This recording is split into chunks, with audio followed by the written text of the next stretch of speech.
കഥ കേൾക്കാൻ ഇഷ്ടമുള്ള കൂട്ടുകാർക്ക് നാഗകന്യക 3യിലെ ഫസ്റ്റ് എപ്പിസോഡിലേക്ക് സ്വാഗതം. നാഗകന്യക 2വിന്റെ ക്ലൈമാക്സിന്റെ ബാക്കിയാണ് ഫസ്റ്റ് എപ്പിസോഡിൽ കാണിക്കുന്നത്. രണ്ട് സീസണും തമ്മിൽ ഒരു ബന്ധവുമില്ല. നാഗകന്യക 2വിന്റെ ക്ലൈമാക്സിൽ പ്രതികാരം തീർത്ത് ശത്രുക്കളെ കൊന്നൊടുക്കിയ സന്തോഷത്തിൽ ശിവാംഗി നിൽക്കുമ്പോൾ റോക്കി ശിവാംഗിയെ തൃശൂലം കൊണ്ട് കുത്തുന്നു. ജീവന് തുല്യം സ്നേഹിച്ച് സ്വന്തം ഭർത്താവ് കൊല്ലാൻ ശ്രമിച്ചത് എന്തിനാണെന്നറിയാതെ വിഷമിച്ചിരിക്കുന്ന ശിവാംഗിയോട് നിന്റെ കഥയും എന്റെ കഥയും പൂർണ്ണമാകണമെങ്കിൽ നീ മരിക്കണമെന്ന് റോക്കി പറയുന്ന സമയം ശിവാംഗി മരിക്കുകയാണ്. ശിവാംഗി മരിച്ചു കിടക്കുന്നത് കാണുന്ന റോക്കി അലമുറയിട്ട് കരയുകയാണ്. ആ സമയം അവിടെ ശിവാംഗിയുടെ അച്ഛന്റെ ആത്മാവ് വരുന്നു. ശിവാംഗിയുടെ അച്ഛൻ പറഞ്ഞിട്ടാണ് റോക്കി ശിവാംഗിയെ സ്നേഹം കൊണ്ട് ചതിച്ചു കൊന്നത്. ശിവാംഗിയെ വേറെ ആർക്കും കൊല്ലാൻ കഴിയില്ല, നിനക്ക് മാത്രമേ ശിവാംഗിയെ കൊല്ലാൻ കഴിയുകയുള്ളൂ. ശിവാംഗി ഇങ്ങനെ മരിക്കണമെന്നാണ് ശിവാംഗിയുടെ വിധി. അങ്ങനെ നാഗകന്യക മരിച്ചു എന്ന് പറഞ്ഞ് സന്തോഷത്തോടെ നിൽക്കുകയാണ് ശിവാംഗിയുടെ അച്ഛനായ ഋത്തിക്. ശേഷം നാഗകന്യക 3യിൽ കഥ തുടങ്ങുമ്പോൾ ശിവാംഗി മരിച്ചിട്ടില്ലായിരുന്നു.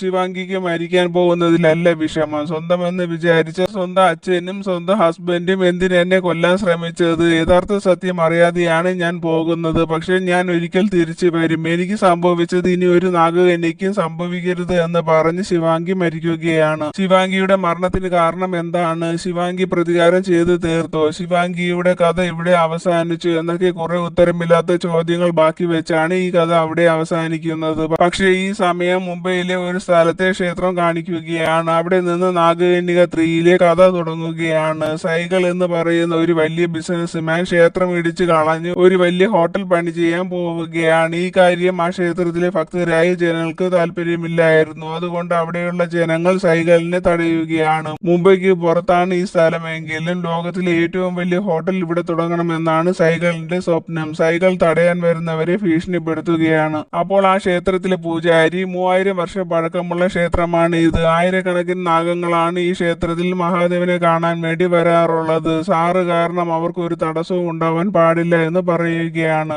എനിക്ക് ഒരു ദൈവത്തിനെയും മനുഷ്യനെയും പേടിയില്ല. ഈ ക്ഷേത്രവും പഴയ പാലസും പൊളിക്കുമെന്ന് പറഞ്ഞ് വാശിയോടെ നിൽക്കുകയാണ് സൈകൾ. അവിടെ നിൽക്കുന്നവരൊക്കെ പറഞ്ഞിട്ട് കേൾക്കാതെ സൈകൾ ക്ഷേത്രം ഇടിച്ചു കളയാൻ പറയാൻ തുടങ്ങുന്ന സമയം പ്രകൃതിയിൽ മാറ്റങ്ങൾ സംഭവിക്കുകയാണ്. കൊടുങ്കാറ്റുണ്ടാവുകയാണ്. അത് കാണുന്ന പൂജാരി സൈകളിനോട് ഈ പാലസിലാണ് നാഗവംശർ താമസിക്കുന്നത്. നാഗവും നാഗകന്യകയുമാണ് ഈ ക്ഷേത്രത്തിലെ രക്ഷകർ. നാഗങ്ങളുടെ ഭക്തിയും അവരുടെ ശക്തിയും നിങ്ങൾക്ക് അറിയില്ല എന്നൊക്കെ പറയുകയാണ്. ആ സമയം കാറ്റിന്റെ ശക്തി കൂടുകയാണ്. അതൊന്നും നോക്കാതെ വാശിയോടെ സൈകൾ നിൽക്കുന്നത് കാണുന്ന സൈകളിന്റെ ഫ്രണ്ട് ശേഖർ സൈകളിനെ നിർബന്ധിച്ച് അവിടെ നിന്ന് വിളിച്ചുകൊണ്ട് പോകുന്നു. അപ്പോൾ ക്ഷേത്രത്തിന്റെ അകത്ത് നിന്ന് കുറെ നാഗങ്ങൾ പുറത്തു വരികയാണ്. ആ നാഗങ്ങളെ കാണുന്ന ഗ്രാമത്തിലുള്ളവർ പേടിച്ച് അവിടെ നിന്ന് ഓടിപ്പോവുകയാണ്. നാഗങ്ങൾ ക്ഷേത്രം പൊളിക്കാൻ വേണ്ടി വന്ന ജോലിക്കാരെയും ജെസിബിക്കാരെയും കൊല്ലുകയാണ്. ശേഷം അവിടെ മുഴുവൻ വെള്ളം നിറഞ്ഞ് അവിടെയുള്ള സ്ഥലമെല്ലാം വെള്ളത്തിലാവുകയാണ്. അടുത്ത സീനിൽ പ്രോജക്റ്റ് സ്റ്റോപ്പ് ആയതിന്റെ ദേഷ്യത്തിൽ നിൽക്കുകയാണ് സൈകൾ. അപ്പോൾ അവിടേക്ക് വരുന്ന PA ആയ അരവിന്ദ് പ്രോജക്റ്റ് ഏറ്റെടുക്കാൻ ഒരു കോൺട്രാക്ടറെയും കിട്ടുന്നില്ല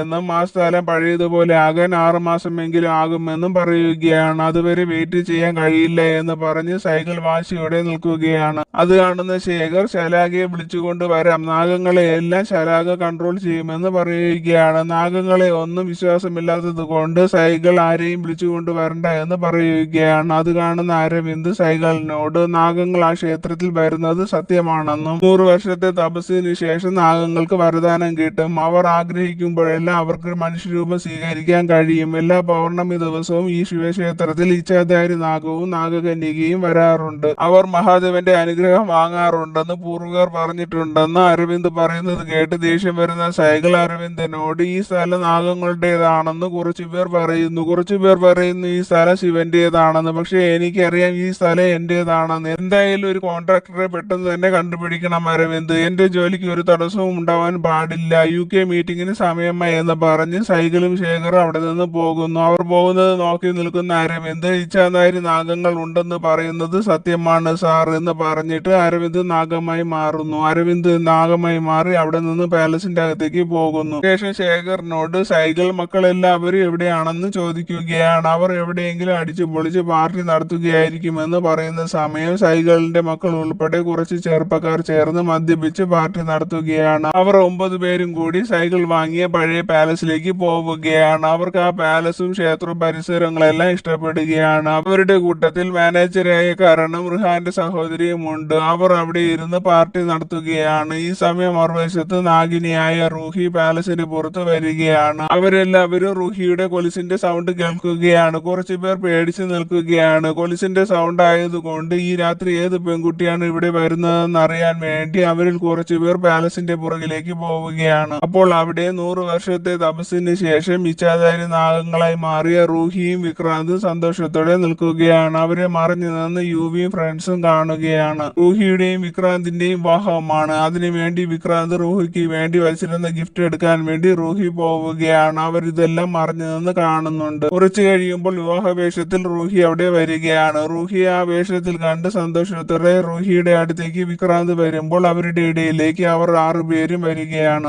യുവി വിക്രാന്തിനോട് അവരുടെ സ്ഥലത്ത് വന്ന് സ്വാതന്ത്ര്യത്തോടെ ഇങ്ങനെയെല്ലാം ചെയ്യാൻ അവർക്ക് ആരാണ് പെർമിഷൻ കൊടുത്തതെന്ന് ചോദിക്കുകയാണ്. ദേഷ്യം വരുന്ന റൂഹി നാഗമായി മാറുമെന്ന് മനസ്സിലാക്കുന്ന വിക്രാന്ത് റൂഹിയെ തടയുകയാണ്. യുവി അവരെ ഓരോന്നും പറഞ്ഞ് കളിയാക്കുകയും അവസാനം കയ്യിലിരിക്കുന്ന ഗൺ എടുക്കുകയും ചെയ്യുകയാണ്. വിക്രാന്ത് അവരോട് സോഫ്റ്റ് ആയാണ് സംസാരിക്കുന്നത്.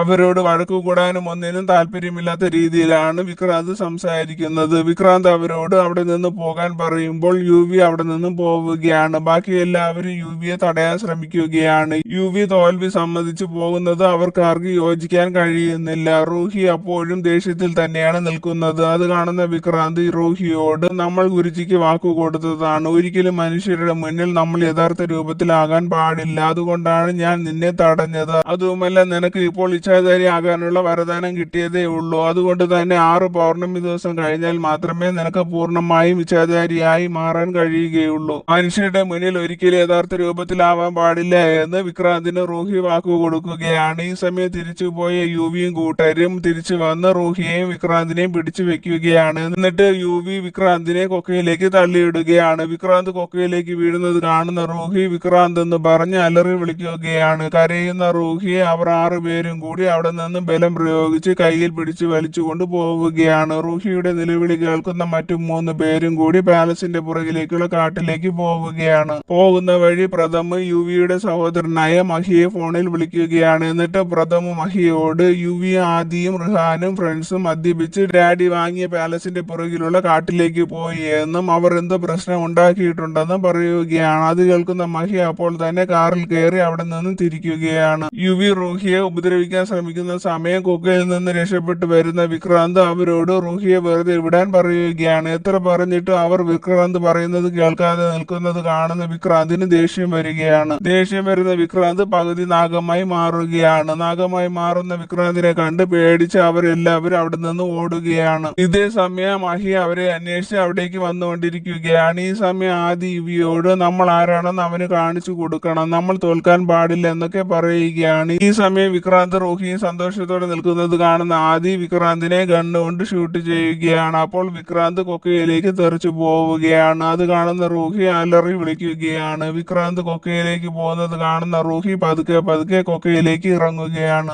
റൂഹി കരഞ്ഞുകൊണ്ടാണ് വിക്രാന്ത് കിടക്കുന്ന ഭാഗത്തേക്ക് പോകുന്നത്. ഈ സമയം നാഗത്തിനെ കൊന്നത് നന്നായി, ഇല്ലെങ്കിൽ അത് നമ്മൾ എന്തെങ്കിലും ചെയ്യുമായിരുന്നു എന്നൊക്കെ ആദിയോട് പറയുന്ന സമയം അവിടെ മഹി വരുന്നു. അവിടെ വരുന്ന മഹി ആരെ കൊന്ന കാര്യമാണ് നിങ്ങൾ പറയുന്നതെന്ന് ചോദിക്കുകയാണ്. അപ്പോൾ ആദിയുടെ കയ്യിൽ ഗണ്ണിരിക്കുന്നത് കാണുന്ന മഹി ഗണ്ണ് ആദിയുടെ കയ്യിൽ നിന്ന് വാങ്ങിയിട്ട് അവരോടെല്ലാവരോടും മാറി മാറി ചോദിക്കുകയാണ്. ആരെയാണ് ഷൂട്ട് ചെയ്ത് കൊന്നതെന്ന് ചോദിക്കുകയാണ്. യുവി എല്ലാവരും നാഗത്തിനെയാണ് കൊന്നതെന്ന് പറയുകയാണ്. അത് കേട്ട് വിശ്വസിക്കാൻ കഴിയാതെ നിൽക്കുകയാണ് മഹി. മറുവശത്ത് വിക്രാന്തിന്റെ അടുത്ത് വരുന്ന റൂഹി വിക്രാന്തിന്റെ അവസ്ഥ കണ്ട് കരയുകയാണ്. വിക്രാന്തിനോട് റൂഹി 100 വർഷം കാത്തിരുന്നതിന് ശേഷം ഇന്ന് നമ്മൾ ഒരുമിക്കേണ്ട ദിവസമായിരുന്നു. ആ ദിവസം തന്നെ വിക്രാന്തിനെ നഷ്ടപ്പെടുന്ന വേദന സഹിക്കാൻ കഴിയാതെ അലമുറയിട്ട് കരയുകയാണ് റൂഹി. എന്നെ വിട്ട് പോകരുത് വിക്രാന്ത് എന്ന് പറഞ്ഞ് അലറി വിളിച്ച് കരയുകയാണ് റൂഹി. ഞാൻ മരിച്ചാലും നീ എനിക്ക് വേണ്ടി ജീവിക്കണം റൂഹി, എനിക്ക് വാക്ക് താ റൂഹി എന്നൊക്കെ പറയുകയാണ് വിക്രാന്ത്. അവസാനം വിക്രാന്ത് മരിക്കുകയാണ്. വിക്രാന്ത് മരിച്ചത് വിശ്വസിക്കാൻ കഴിയാതെ ഷോക്കിൽ ഇരിക്കുകയാണ് റൂഹി. റൂഹി കരയുകയാണ്. വിക്രാന്ത് നാഗമായി മാറുന്നു. ഈ സമയം മുകളിൽ നിന്ന് സൗണ്ട് കേൾക്കുന്ന റൂഹി ആരും കാണാതെ മറിഞ്ഞു നിൽക്കുകയാണ്. അവർ നാഗത്തിനെ കൊന്നു എന്ന് പറഞ്ഞത് വിശ്വസിക്കാൻ കഴിയാത്തത് കൊണ്ട് അത് നേരിട്ട് കാണാൻ വേണ്ടി മഹിയും എല്ലാവരും കൊക്കയിലേക്ക് നോക്കുകയാണ്. ഈ സമയം വിക്രാന്തിന്റെ കണ്ണിലൂടെ അവരുടെ മുഖങ്ങൾ റൂഹി കാണുകയാണ്. റൂഹി ആ 10 പേരെയും അതിൽ ഗണ്ണ് കയ്യിൽ വെച്ച് വെച്ചിരിക്കുന്ന മഹിയുടെയും മുഖം ഓർമ്മയിൽ സൂക്ഷിച്ചു വെക്കുകയാണ്. അവരുടെ മുഖങ്ങൾ കണ്ട് ദേഷ്യത്തോടെ നിൽക്കുകയാണ് റൂഹി. ശേഷം മഹിയും കൂട്ടരും അവിടെ നിന്നും പോകുന്നു. ഈ സമയം നാഗമായ വിക്രാന്ത് താഴെ പോയി വെള്ളത്തിലേക്ക് വീഴുകയാണ്. അത് കണ്ട് വിഷമിച്ച് കരയുകയാണ് റൂഹി. തുടർന്ന് റൂഹി നാഗമായി മാറി മുകളിലേക്ക് പോവുകയാണ്. എന്റെ വിക്രാന്തിനെ കൊന്ന അവരാരെയും ഞാൻ വെറുതെ വിടില്ല. എല്ലാവരും നാഗങ്ങളുടെ പ്രണയകഥ മാത്രമേ കേട്ടിട്ടുണ്ടാവുകയുള്ളൂ. ഇനി അവർ നാഗങ്ങളുടെ പ്രതികാരത്തിന്റെ കഥ കേൾക്കും. ആ കഥയിൽ ആർക്കും മാപ്പ് കൊടുക്കില്ല. എല്ലാവർക്കും മരണം ഉറപ്പായിരിക്കും. എന്റെ വിക്രാന്തിനെ അവർ എന്നിൽ നിന്ന് അകറ്റി. ഇവിടെയുള്ള എല്ലാ ഭഗവാനെയും സാക്ഷി നിർത്തി ഞാൻ പറയുകയാണ്, ഞാൻ എന്റെ നാഗത്തിന്റെ കൊലപാതകികളെ വെറുതെ വിടില്ല. ഞാൻ എന്റെ പ്രതികാരം ചെയ്തു തീർക്കാൻ തിരിച്ചു വരും. ഞാൻ അവരുടെ കാലനായിരിക്കും, അവരുടെ മരണമായിരിക്കും എന്നൊക്കെ പറഞ്ഞ് ദേഷ്യത്തോടെ നിൽക്കുകയാണ് റൂഹി. റൂഹി പ്രതികാരം തുടങ്ങുന്നത് എങ്ങനെയാണെന്ന് അറിയാൻ അടുത്ത എപ്പിസോഡ് ഇടുന്നവരെ വെയിറ്റ് ചെയ്യണേ. താങ്ക്